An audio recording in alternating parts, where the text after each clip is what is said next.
Hi friends, welcome back to our channel. ಎಲ್ಲರೂ ಹೇಗಿದ್ರೆ ಎಲ್ಲರೂ ಆರಾಮಾಗಿದ್ದಾರೆ ಅಂತ ಅಂದ್ಕೊಳ್ತಾ ಇದ್ದೀನಿ. ಈ ವ್ಲಾಗ್ ಬಂದು ಸೋಮವಾರದ ವ್ಲಾಗು. ಶ್ರಾವಣ ಸೋಮವಾರ. ಇವತ್ತು ನಾವು ಬೆಳಗ್ಗೆನೇ ಒಂದು 5 ಗಂಟೆ ಆಗಿತ್ತು. ಸೊ ಈ ಟೈಮಲ್ಲಿ ಹೋಗ್ತಾ ಇದ್ದೀವಿ ಹೊರಗಡೆ. ಎಲ್ಲಿಗಂತ ಹೇಳ್ತೀನಿ. ಹಾಗೆ ಹೊಸದಾಗಿ ಯಾರಾದರೂ ಚಾನಲ್ನ ನೋಡ್ತಾ ಇದ್ದರೆ ದಯವಿಟ್ಟು ಸಬ್ಸ್ಕ್ರೈಬ್ ಮಾಡ್ಕೊಂಡು ನೋಡಿ. ನಿಮ್ಗೆ ಈ ವಿಡಿಯೋ ಇಷ್ಟ ಆದರೆ ಒಂದು ಲೈಕ್ ಮಾಡಿ, ಶೇರ್ ಮಾಡಿ, ಕಮೆಂಟ್ ಮಾಡಿ. ಹಾಗೆ ನಿಮ್ಮ ಫ್ಯಾಮಿಲಿ ಫ್ರೆಂಡ್ಸ್ಗೂ ಕೂಡ ಶೇರ್ ಮಾಡಿ, ಆಯಿತಾ. ಇವಾಗ ನಾವು ನೋಡಿ ಎಷ್ಟು ಕತ್ತಲಿದೆ, ಹಾಗೆ ಮಳೆ ಕೂಡ ಸ್ಟಾರ್ಟ್ ಆಯಿತು. ಮಳೆಯಲ್ಲೇ ಚಳಿ ಇಲ್ಲಿ ಯಪ್ಪ ಎಷ್ಟು ಚೆನ್ನಾಗಿತ್ತು ವೆದರ್ ಅಂದರೆ ತುಂಬ ಚೆನ್ನಾಗಿತ್ತು. ಬಟ್ ಆದರೂ ಸಖತ್ ಚಳಿ ಆಗ್ತಾಯಿತ್ತು. ಇವತ್ತು ಬೆಳಗ್ಗೆನೇ ಒಂದು 3:30 ಏನೋ ಆಗಿತ್ತು. 3:30ಗೆ ಎದ್ದುಬಿಟ್ಟು ಮನೆ ಕೆಲಸ ಮುಗಿಸ್ಕೊಂಡು, ಮನೇಲಿ ಪೂಜೆ ಎಲ್ಲ ಮುಗಿಸ್ಕೊಂಡು ಎಲ್ಲರೂ ರೆಡಿಯಾಗಿ ನಾವೀಗ ಹೊರಗಡೆ ಹೋಗ್ತಾ ಇದ್ವಿ. ನಾನು, ನನ್ನ ಮಕ್ಕಳು, ಅಮ್ಮ ಮತ್ತು ನಮ್ಮ ಮನೆಯವರು ಎಲ್ಲರೂ ಕೂಡ ಆಟೋ ಮಾಡಿಕೊಂಡು ಹೋಗ್ತಾ ಇದ್ದೀವಿ. ಎಲ್ಲಿಗಂತ ಅಂದರೆ ಇವತ್ತು ಸೋಮವಾರ ಅಲ್ವಾ, ಶ್ರಾವಣ ಸೋಮವಾರ ನಾವೆಲ್ಲ ಎಲ್ಲಿ ಹೋಗ್ತೀವಿ, ದೇವಸ್ಥಾನಗಳಿಗೆಲ್ಲ ಜಾಸ್ತಿ ಹೋಗ್ತಾ ಇರ್ತೀವಿ. ಅದೇ ರೀತಿ ನಾವು ಕೂಡ ಇವತ್ತು ದೇವಸ್ಥಾನಕ್ಕೆ ಹೋಗ್ತಾ ಇದ್ದೀವಿ. ಯಾವ ದೇವಸ್ಥಾನ ಅಂತ ಅಂದರೆ ನನ್ನ ಇಷ್ಟ ದೈವ, ನನ್ನ ಆರಾಧ್ಯ ದೈವ ಅಂತಲೇ ಹೇಳ್ಬೋದು. ಉಕ್ಕುಡುಗಾತ್ರಿ ಕರಬಸಜ್ಜನ ದರ್ಶನಕ್ಕಂತ ಹೇಳಿ ಹೋಗ್ತಾ ಇದ್ದೀವಿ. ಫ್ಯಾಮಿಲಿ ಸಮೇತವಾಗಿ ಹೋಗ್ತಾ ಇದ್ದೀವಿ. ತುಂಬ ದಿನ ಆದಮೇಲೆ ಹೋಗ್ತಾ ಇದ್ದೀವಿ. ಅದರಲ್ಲಿ ಕೂಡ ಇವಾಗ ಶ್ರಾವಣ ಆಗಿರೋದ್ರಿಂದ ಇವತ್ತು ಹೋಗ್ತಾ ಇರೋದು ತುಂಬಾ ಖುಷಿ ಇದೆ. ಆಲ್ಮೋಸ್ಟ್ ಏನಂದರೆ ಇವಾಗ ಬೇಗ ಹೋಗಿ ಅಲ್ಲಿ ರೀಚ್ ಆಗಿ ದೇವ್ರ ದರ್ಶನ ಮಾಡಿಕೊಂಡು ಮತ್ತೆ ನಾವು ರಿಟರ್ನ್ ಆಗಬೇಕು. ಯಾಕಂತಂದರೆ ನಮ್ಮ ಮನೆಯವ್ರು ಕೂಡ ಇವಾಗ ಮತ್ತೆ ಕೆಲಸಕ್ಕೆ ಕೂಡ ಹೋಗೋದಿದೆ. ಹಾಗಾಗಿ ನಾವು ಇವಾಗ ಬೆಳಗ್ಗೆನೇ ಬೇಗ ಬಿಟ್ವಿ. ಇದು ಬಂದುಬಿಟ್ಟು ಹರಿಹರ ಸೇತುವೆ. ನನ್ನ ಮಕ್ಕಳಂತೂ ಈ ನೀರನ್ನು ನೋಡೋದಕ್ಕೆ ವೇಟ್ ಮಾಡ್ತಾಯಿದ್ರು. ಆದರೆ ಅವರು ಆಲ್ರೆಡಿ ಮಲ್ಕೊಂಬಿಟ್ರು. ಹಾಗಾಗಿ ನಾನು ಅವ್ರಿಗೇನು ತೋರಿಸ್ಲಿಕ್ಕಾಗಲಿಲ್ಲ. ಮತ್ತು ಜಸ್ಟ್ ಮಲ್ಕೊಂಡ್ರೆ ಸಾಕು ಅನ್ನೋ ಥರ ಆಗಿತ್ತು. ಯಾಕಂದ್ರೆ ಬೆಳಗ್ಗೆ 3:30ಗೆ ಎದ್ದಿದ್ದರಿಂದ ನಿದ್ದೆ ಕೂಡ ಅವ್ರಿಗೆ ಸರಿಯಾಗಿ ಆಗಿರಲಿಲ್ಲ. ಅದಕ್ಕೋಸ್ಕರ ಸುಮ್ಮನಾದೆ. ಆಮೇಲೆ ಒಂದು ಸ್ವಲ್ಪ ಹೊತ್ತು ದೂರ ಹೋದ ತಕ್ಷಣ ಮತ್ತೆ ಎದ್ದುಬಿಟ್ರು. ಇವಾಗ ನೋಡ್ತಾ ಇದ್ರಲ್ಲ, ಫುಲ್ಲು ಕವರಪ್ ಆಗಿಬಿಟ್ಟಿದ್ದೀನಿ. ನನಗೆ ಚಳಿ ತಡ್ಕೊಳಕ್ಕಾಗಲ್ಲ. ಚಳಿ ಅಂದರೆ ಮನೇಲಿ ಫ್ಯಾನ್ ಹಾಕಿದ್ರೇ ನಾನು ಬೇಗ ತಡ್ಕೊಳಲ್ಲ ಮಳೆಗಾಲದಲ್ಲಿ. ಅಂಥದ್ದು ಈ ಮಳೆ ಕೂಡ ಬರ್ತಾಯಿದೆ, ಜೋರಾಗಿ ಗಾಳಿ ಕೂಡ ಹೋಗ್ತಾ ಇದೆ, ಮತ್ತು ಗಾಳಿ ಕೂಡ ಬೀಳಿಸ್ತಾ ಇದೆ. ಹಾಗಾಗಿ ನಂಗೆ ಸಖತ್ ನಡ್ಕ ಬಂದುಬಿಡ್ತು. ಅದರಲ್ಲಿ ಕೂಡ ಇವಾಗ ಸೈಡಲ್ಲೇ ಕೂತ್ಕೊಂಡಿರೋದ್ರಿಂದ ಗಾಳಿ ತುಂಬಾ ಬೀಸ್ತಾ ಇತ್ತು. ಬೆಡ್ಶೀಟ್ ಎಲ್ಲ ತೊಗೊಂಬಂದಿದ್ವಿ. ಯಾಕಂದರೆ ಈ ಟೈಮಲ್ಲಿ ವೆದರು ಸ್ವಲ್ಪ ತಣ್ಣಗಿರುತ್ತೆ ಅಂತ ಗೊತ್ತಿತ್ತು. ಹಾಗಾಗಿ ಬೆಡ್ಶೀಟ್ ಎಲ್ಲ ತೊಗೊಂಬಂದಿದ್ದೆ. ಅಂದರೆ ಬ್ಲ್ಯಾಂಕೆಟ್ ಇರುತ್ತಲ್ಲ ಆ ಥರದ್ದು, ಮಕ್ಳಿಗೆ ಹೊಚ್ಚೋಣ ಅಂತ ಹೇಳಿ. ನನ್ನ ಮಗ ನೋಡಿದ್ರೆ ಆ ಕಡೆ ಹೋಗಿ ಕುತ್ಕೊಂಡಿದ್ದಾನೆ. ಅವನಿಗಂದ್ರೂ ಫುಲ್ ಹ್ಯಾಪಿ. ಅವ್ನಿಗೆ ಮೇನು ಈ ಉಕ್ಕುಡುಗತ್ರಿ ಹೋಗ್ತಾ ಇದ್ದಿದ್ದಾನೆ, ಸಖತ್ ಹ್ಯಾಪಿ. ಅಲ್ಲಿ ಹೋಗಿಬಿಟ್ಟು ನೀರಲ್ಲೆಲ್ಲ ಆಟ ಆಡ್ಬೋದು, ನೀರಲ್ಲಿ ಸ್ನಾನ ಮಾಡ್ಬೋದು ಅನ್ನೋದೊಂದು. ನಾವಿನ್ನೇನು ದೇವಸ್ಥಾನ ಅಂದರೆ ಸ್ವಲ್ಪ ದೂರದಲ್ಲಿದ್ದೀವಿ ನಾವು ಉಕ್ಕುಡುಗತ್ರಿಯಿಂದ. ಇಲ್ಲಿ ನೋಡ್ತಾ ಇದ್ರೆ ವೆದರ್ ಎಷ್ಟು ಚೆನ್ನಾಗಿದೆ ಅಂದರೆ ಹಳ್ಳಿ ವಾತಾವರಣನೇ ಎಷ್ಟೋ ಪಾಡು ಫ್ರೆಂಡ್ಸ್. ಯಾಕಂದರೆ ವೆದರ್ ಕೂಡ ಹಾಗೆ ಇರುತ್ತೆ. ಅಕ್ಕಪಕ್ಕ ಎಲ್ಲ ಗಿಡ ಮರಗಳು ಇರ್ತವೆ, ತಣ್ಣಗೆ ಗಾಳಿ. ನಿಜವಾಗ್ಲೂ ನಾವು ಸಿಟಿಲಿ ಅಂದರೆ ಬರೀ ಗಾಡಿಗಳು ವಾಸನೆ, ಇದು ಏನಾದ್ರು ಪೆಟ್ರೋಲು ಡೀಸೆಲ್ ವಾಸನೆ ಇದನ್ನೇ ಕುಡ್ಕೊಂಡಿರಬೇಕು, ಧೂಳಿನ ವಾಸನೆ ಇದೇ ಇರುತ್ತೆ. ಬಟ್ ಇಲ್ಲಿ ನಿಜವಾಗ್ಲೂ ಎಷ್ಟು ಚೆನ್ನಾಗಿದೆ ನೇಚರ್ ಅಂದರೆ ತುಂಬಾ ಖುಷಿಯಾಗುತ್ತೆ ನಮಗೆ. ಅಂದರೆ ಎಲ್ಲ ಕಡೆಯೂ ಕೂಡ ಒಂದು ಮೈನಸ್ ಅನ್ನೋದು ಇದ್ದೇ ಇರುತ್ತೆ. ಕೆಲವೊಬ್ರಿಗೆ ಇಲ್ಲಿರೋರಿಗೆ ಸಿಟಿನೇ ಚೆನ್ನಾಗಿ ಅಂತ ಹೇಳ್ತಾರೆ, ಸಿಟಿಲಿರೋರಿಗೆ ಹಳ್ಳಿನೇ ಚೆನ್ನಾಗಪ್ಪ ಅಂತಂದು ಹೇಳ್ತೀವಿ. ಯಾಕಂದರೆ ಅಲ್ಲಿರೋಂಥ ಟ್ರಾಫಿಕ್ಕು ಅದು ಇದೆಲ್ಲ ನೋಡ್ಬಿಟ್ಟು ನಮ್ಗೆ ಹಂಗೆ ಅನಿಸೋದು. ಈ ವೆದರ್ಗೂ ಅದಕ್ಕೂ ತುಂಬ ಖುಷಿಯಾಗುತ್ತೆ. ಇಲ್ಲಿ ಇದ್ಬೇಡ ಏನೋ ಅಂತ ಅನಿಸುತ್ತೆ. ಇಲ್ಲಿರೋರಿಗೆ ನಾವು ಇದು ಬೇಡವೇ ಬೇಡಪ್ಪ ಈ ಜಂಜಾಟ, ನಾವು ಸಿಟಿಗೆ ಹೋಗೋಣ ಅಂತ ಹಂಗೆ ಅನಿಸುತ್ತೆ. ಹಂಗೆ ಮನುಷ್ಯರು ಅಂದ್ರೇ ಹಾಗೆ, ಏನು ಮಾಡೋದಕ್ಕಾಗಲ್ಲ. ಇಲ್ಲಿ ನೋಡ್ತಾ ಇದ್ರಲ್ಲ ತೋಟ ಹೊಲ, ಅದರಲ್ಲಿ ಇವಾಗ ಮಂಜು ಬೇರೆ ಬೀಳ್ತಾ ಇತ್ತು. ಫುಲ್ಲು ತಣ್ಣಗಿತ್ತು, ವೆದರ್ ಮಾತ್ರ ಸಖತ್ತಾಗಿತ್ತು. ಮತ್ತು ಇಲ್ಲಿ ಪಕ್ಷಿಗಳು ಹೋಗ್ತಾ ಇದ್ವು, ಅದನ್ನು ನೋಡಿ ನನ್ನ ಮಕ್ಕಳು ತುಂಬಾ ಖುಷಿಪಟ್ಟರು. ಅದು ಏನಂದರೆ ಕರೆಕ್ಟ್ ಎಷ್ಟು ಚೆನ್ನಾಗಿ ಹೋಗ್ತಾ ಇತ್ತು ಅಂದರೆ ಒಂದು ಜಸ್ಟ್ ಒಂದು ಲೈನ್ ಮಾಡ್ಕೊಂಡು ಹೋಗ್ತಾಯಿದೆ. ಇವಾಗ ಒಂದು ಪಕ್ಷಿ ಹೋಗ್ತಾ ಇದೆ ಅಂದರೆ ಅದ್ರ ಹಿಂದ್ಗಡೆನೇ ಇನ್ನೂ ಒಂದು 10-15 ಪಕ್ಷಿ ಹೋಗ್ತಾ ಇದೆ. ಮತ್ತು ಅದು ರೌಂಡ್ ಸರ್ಕಲ್ ಆಗ್ತಾಯಿದೆ. ಸೊ ಅದನ್ನು ಒಂದು ಪಕ್ಷಿ ರೌಂಡ್ ಸರ್ಕಲ್ ಹಾಕೋದಕ್ಕೆ ಸ್ಟಾರ್ಟ್ ಮಾಡಿದ್ರು ಮುಂದ್ಗಡೆ ಇರೋ ಪಕ್ಷಿ, ಇನ್ನು ಹಿಂದ್ಗಡೆ ಇರೋ ಪಕ್ಷಿಗಳೆಲ್ಲ ಅದನ್ನೇ ಫಾಲೋ ಮಾಡ್ತಾಯಿತ್ತು. ನಂಗೆ ಸಖತ್ ಖುಷಿ ಆಯಿತು. ನನ್ನ ಮಕ್ಕಳು ಫುಲ್ ಹ್ಯಾಪಿ ಆಗಿಬಿಟ್ರು ಅದು ನೋಡಿಬಿಟ್ಟು. ಅಮ್ಮ ಎಷ್ಟು ಚೆನ್ನಾಗಿದೆ ನೋಡು, ಹೆಂಗೆ ಹಾರಾಡ್ತಾ ಇದ್ದಾವೆ ನೋಡು ಅಂತ ಹೇಳ್ಬಿಟ್ಟು. ಯಾಕಂದ್ರೆ ಅಷ್ಟು ಡಿಸಿಪ್ಲಿನಾಗಿ ಇದು ಮಾಡ್ತಾಯಿದ್ವು. ನನಗಂತೂ ಸಖತ್ ಇಷ್ಟ ಆಯ್ತು ಅದು ನೋಡಿಬಿಟ್ಟು. ಇನ್ನೂ ಕ್ಲಿಯರಾಗಿ ಮಾಡೋಣ ಅಂತ ಅಂದ್ಕೊಂಡೆ, ಬಟ್ ಮಾಡೋದಕ್ಕಾಗಲಿಲ್ಲ. ಯಾಕಂದರೆ ಗಾಡಿ ಕೂಡ ಫಾಸ್ಟಾಗಿ ಹೋಗ್ತಾ ಇತ್ತಲ್ಲ, ನನಗೆ ಸ್ವಲ್ಪ ಭಯ ಆಯಿತು ಎಲ್ಲಿ ಫೋನ್ ಬಿದ್ದೋಗುತ್ತೋ ಅಂತ ಹೇಳ್ಬಿಟ್ಟು. ಹಾಗಾಗಿ ನಾನು ಎಷ್ಟಾಗೋದೋ ಅಷ್ಟು ಮಾಡಿಕೊಂಡೆ.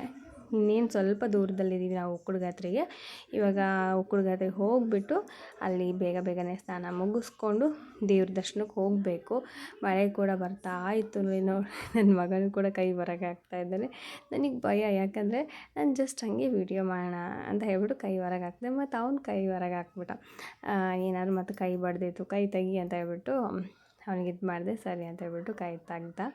ನೋಡಿ ಕ್ಲೈಮೇಟ್ ಹೆಂಗೆ ಕಾಣ್ತಾ ಇದೆ, ನೀವು ನೋಡ್ತಾ ಇದ್ದೀರಲ್ಲ, ಎಷ್ಟು ಚೆನ್ನಾಗಿ ಕಾಣಿಸ್ತಾ ಇದೆ. ಕ್ಲೈಮೇಟ್ ಮಾತ್ರ ಸಖತ್ತಾಗಿದೆ ಅಂತಲೇ ಹೇಳ್ಬೋದು. ಈ ವೆದರ್ಗೆ ಈ ನೇಚರ್ ಇಷ್ಟಪಡೋಂಥವ್ರು ಎಷ್ಟು ಜನ ಇದ್ದೀರಾ? ಸೊ ಕಾಮೆಂಟ್ ಮಾಡಿ. ಹಾಗೆ ಯಾರೆಲ್ಲ ಇನ್ನೂ ಸಬ್ಸ್ಕ್ರೈಬ್ ಮಾಡಿಲ್ವೋ ದಯವಿಟ್ಟು ಸಬ್ಸ್ಕ್ರೈಬ್ ಮಾಡ್ಕೊಳ್ಳಿ. ಈ ವಿಡಿಯೋ ನಾನು ಶಾರ್ಟ್ ವಿಡಿಯೋಸ್ ಬೇಕಾಗುತ್ತಂತ ಹೇಳಿ ಮಾಡಿಕೊಂಡೆ, ಹಾಗಾಗಿ ಅದನ್ನು ಕೂಡ ಇದರಲ್ಲೇ ಆ್ಯಡ್ ಮಾಡಿದ್ದೀನಿ.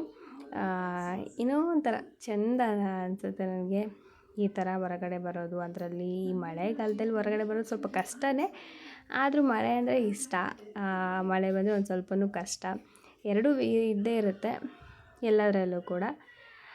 ಇವಾಗ ಭತ್ತ ಎಲ್ಲ ಬಿತ್ತಿದ್ದಾರೆ, ಆಮೇಲೆ ಮೆಕ್ಕೆಜೋಳದೆಲ್ಲ ಇದು ಅದು ನೋಡಿದ್ರೇ ನನಗೆ ಸಖತ್ ಖುಷಿ ಅನ್ಸೋದು ಮೆಕ್ಕೆಜೋಳನ. ನನ್ನ ಮಗ ಮಾತ್ರ ಕಿತ್ಕೋತೀಯಾ ತಿಂತೀಯಾ ಅಂತ ಕೇಳ್ತಾ ಇದ್ದ. ನನಗೆ ನಿಜವಾಗ್ಲೂ ಇಷ್ಟ ಅದು. ಬಟ್ ಆದ್ರೂ ಈ ಕಟ್ಟಾಕಿ ಹೊಡೆದ್ಬಿಡ್ತಾರೆ ಕಣೋ ಕಿತ್ಕೊಂಡೆ ಅಂತ ಹೇಳ್ಬಿಟ್ಟು ನಗಾಡ್ಕೊಂಡೇ ಹೋಗ್ತಾ ಇದ್ದೆ ನಾನು. ಇಲ್ಲಿ ನೋಡಿ ಎಷ್ಟು ಎಲ್ಲಿ ನೋಡಿದ್ರು ನಾನ್ ಸ್ಟಾಪ್ ಮಳೆ. ಇವತ್ತು ಬೆಳಗ್ಗೆಯಿಂದ ಕೂಡ ನಾನ್ ಸ್ಟಾಪ್ ಮಳೆ ಅಂತಲೇ ಹೇಳ್ಬೋದು. ನಾವು ಆಲ್ಮೋಸ್ಟ್ ಉಕ್ಕುಡ್ಗಾತ್ರಿಗೆ ರೀಚ್ ಆಗಿ ರಿಟರ್ನ್ ಬರೋವರೆಗೂ ಕೂಡ ಮಳೆ ಮಳೆ ಮಳೆ ಮಳೆ. ಆಮೇಲೆ ನಾವು ಮನೆಗೆ ಬಂದಮೇಲೆ ಅಷ್ಟು ಮಳೆ ಇಲ್ಲ, ಲೈಟಾಗಿ ಮಳೆ ಬರ್ತಾಯಿತ್ತು ಹೋಗ್ತಾಯಿತ್ತು.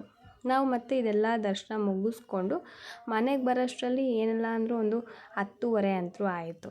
ಕರೆಕ್ಟ್ ನಾವು ಹಂಗೆ ಅಂದ್ಕೊಂಡಿದ್ವಿ. ಅಟ್ಲೀಸ್ಟ್ 10:30 ಅನ್ನೋಷ್ಟರಲ್ಲಿ ನಾವು ರೀಚ್ ಆದರೆ ಮತ್ತು ನಮ್ಮ ಮನೆಯವರೆಲ್ಲ ರೆಡಿಯಾಗಿ ಮತ್ತು ಅವರು ಹೋಗ್ತಾರೆ ಕೆಲಸಕ್ಕೆ. ಇಲ್ಲಾಂದರೆ ಮತ್ತೆ ಸುಮ್ಮನೆ ಬೈಸ್ಕೋಬೇಕಾಗುತ್ತಲ್ಲ ಮತ್ತು ಅವು ಕೆಲಸದಲ್ಲಿ. ಹಾಗಾಗಿ ಇಲ್ಲಿ ನೋಡಿ ಹೆಂಗೆ ಇದೆ ಅಂದರೆ ಸಖತ್ತಾಗಿದೆ. ಆಮೇಲೆ ನಾವು ಈಗ ಉಕ್ಕುಡ್ಗಾತ್ರೆ ರೀಚ್ ಆದ್ವಿ. ನಾವು ಇಲ್ಲಿ ಡೌನಿಗೆ ಹೋಗ್ತಾ ಇದ್ವಿ, ಎಲ್ಲಂದರೆ ನದಿ ಇದೆಯಲ್ಲ, ಸೊ ನದಿ ಕಡೆ ಹೋಗ್ತಾ ಇದ್ದೀವಿ. ಇಲ್ಲೆಲ್ಲ ಆಲ್ಮೋಸ್ಟ್ ಎಲ್ಲ ನಿಂತಿರ್ತಾರೆ, ಬನ್ನಿ ನಮ್ಮ ಅಂಗಡಿಗೆ ಬನ್ನಿ ಅಂತ ಹೇಳಿ. ಆದರೂ ನಾವು ಏನಂದರೆ ನಮಗೆ ಪರಿಚಯ ಇರೋವಂಥ ಅಂಗಡಿಗೆ ನಾವು ಯಾವಾಗಲೂ ಹೋಗೋದು, ಯಾವಾಗಲೂ ಕೂಡ ಅದೇ ಅಂಗಡಿಗೆ ನಾವು ಹೋಗೋದು. ಹಾಗಾಗಿ ಬೇಡ ಎಲ್ಲೂ ಅಲ್ಲೇ ಹೋದ್ರಾಯ್ತು ಅಂದ್ಬಿಟ್ಟು ನಾವು ಗಾಡಿ ನಿಲ್ಲಿಸಿ ಇವಾಗ ನಾವು ಅಲ್ಲಿಗೆ ಬಂದ್ವಿ. ಸ್ನಾನ ಕೂಡ ಮಾಡ್ಕೊಂಡು ಬಂದ್ವಿ.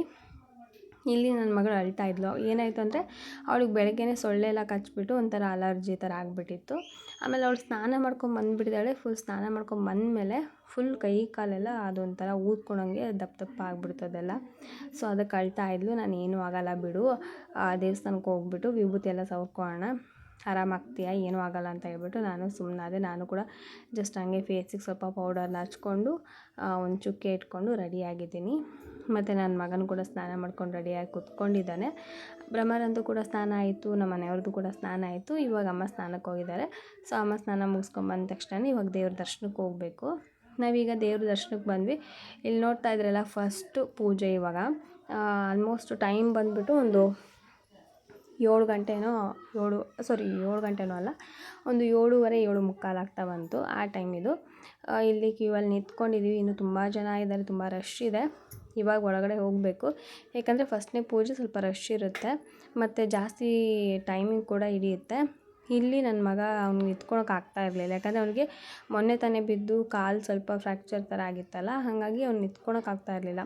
ಅಮ್ಮ ಎತ್ಕೊಳಮ್ಮ ಅಂತ ಹೇಳ್ತಾ ಇದ್ದ, ಮತ್ತು ಎತ್ಕೊಂಡೆ ನಾನು. ನೋಡಿ ಇವತ್ತು ನಾನು ಸ್ವಲ್ಪ ಧೈರ್ಯ ಮಾಡಿ ವಿಡಿಯೋ ಮಾಡ್ಕೊಂಡಿದ್ದೀನಿ. ಏನಂದರೆ ನಿಮಗೂ ಕೂಡ ಅದರ ದರ್ಶನ ಮಾಡಿಸೋಣ ಅಜ್ಜಯ್ಯನ ಅಂತ ಹೇಳಿ ಎಷ್ಟಾಗುತ್ತೋ ಅಷ್ಟು ಲೈಟಾಗಿ ಹಾಗೆ ವಿಡಿಯೋ ಮಾಡಿದ್ದೀನಿ. ನಿಮ್ಗೆ ಇಷ್ಟ ಆಗುತ್ತೆ ಅಂತ ಅಂದ್ಕೊಂಡಿದ್ದೀನಿ. ಅಜ್ಜಯ್ಯನ ಕೃಪೆ, ಅಜ್ಜಯ್ಯನ ಒಂದು ಆಶೀರ್ವಾದ ನೀವೆಲ್ಲರ ಮೇಲೂ ಕೂಡ ಇರಲಿ. ನಾವು ಹೋದಾಗಲೇ ಕರೆಕ್ಟಾಗಿ ಅಲ್ಲಿ ಪೂಜೆ ಆಗ್ತಾಯಿತ್ತು. ಸೊ ಪೂಜೆಗೆ ಮಹಾಮಂಗಳಾರತಿ ಎಲ್ಲ ಆಗ್ತಾಯಿತ್ತು. ಅದೇ ಟೈಮಲ್ಲಿ ನಾವು ಅಲ್ಲಿದ್ದರಿಂದ ನಮಗೂ ಕೂಡ ಖುಷಿ ಆಯಿತು. ಇದೇ ಫಸ್ಟ್ ನಮಗೆ ಆ ಥರ ಟೈಮ್ ಕರೆಕ್ಟಾಗಿ ಅಲ್ಲಿ ರೀಚ್ ಆಗಿದ್ದು. ಇಲ್ಲ ಅಂದಿದ್ರೆ ಅದು ಪೂಜೆ ನಡೀತಾ ಇರ್ತಾಯಿತ್ತು, ಹೊರಗಡೆ ಇರ್ತಾಯಿದ್ವಿ, ಆ ಥರ ಇತ್ತು ಸಿಚುವೇಶನ್ನು. ಆದರೆ ಈ ಸಲ ಮಹಾಮಂಗಳಾರತಿ ಟೈಮಲ್ಲೇ ನಾವು ಇದ್ದಿದ್ದರಿಂದ ನಮಗೂ ಕೂಡ ಸ್ವಲ್ಪ ಖುಷಿ ಆಯಿತು. ಮತ್ತು ಇವಾಗ ದರ್ಶನ ಎಲ್ಲ ಮಾಡಿಕೊಂಡು ಹೊರಗಡೆ ಬಂದ್ವಿ. ಇಲ್ಲಿ ಇನ್ನೂ ಕೂಡ ತುಕ್ಕಪ್ಪಜ್ಜನ ದೇವಸ್ಥಾನ, ನಾಗಪ್ಪಜ್ಜನ ದೇವಸ್ಥಾನ, ವೀರಭದ್ರೇಶ್ವರನ ದೇವಸ್ಥಾನ, ಸೊ ಅಲ್ಲೂ ಇದೆ. ಅದೆಲ್ಲ ಕೂಡ ಹೋಗಿ ಇವಾಗ ನಮಸ್ಕಾರ ಮಾಡ್ಕೊಂಡು ಬರಬೇಕು. ಫೈನಲಿ ಅಜ್ಜಯ್ಯನ ದರ್ಶನ ಕೂಡ ಇವತ್ತು ನಾನು ನಿಮ್ಗೆ ಮಾಡಿಸಿದ್ದೀನಿ. ನಿಮ್ಗೆ ಇಷ್ಟ ಆಗಿದೆ ಅಂತ ಅಂದ್ಕೋತೀನಿ. ಹಾಗೆ ಅಜ್ಜಯ್ಯನ ಕೃಪೆ ಮತ್ತು ಆಶೀರ್ವಾದ ಎಲ್ಲರಿಗೂ ಕೂಡ ಸಿಕ್ಕಿದೆ ಅಂತ ಅಂದ್ಕೊಳ್ತೀನಿ. ಇಲ್ಲಿ ನನ್ನ ಮಕ್ಕಳು ಮತ್ತು ನಮ್ಮ ಮನೆಯವರು, ಅಮ್ಮ ಅಷ್ಟೂ ವಿಭೂತಿ ಎಲ್ಲ ಹಚ್ಕೊಳ್ತಾ ಇದ್ರು. ಸೊ ನಾನು ಕೂಡ ಹಚ್ಕೊಂಡಾದ್ಮೇಲೆ ವಿಡಿಯೋ ಮಾಡಿದೆ. ಇದು ನಾಗಪ್ಪಜ್ಜನ ದೇವಸ್ಥಾನ. ಸೊ ಇಷ್ಟೇ ಫ್ರೆಂಡ್ಸ್ ಇವತ್ತಿನ ವಿಡಿಯೋ.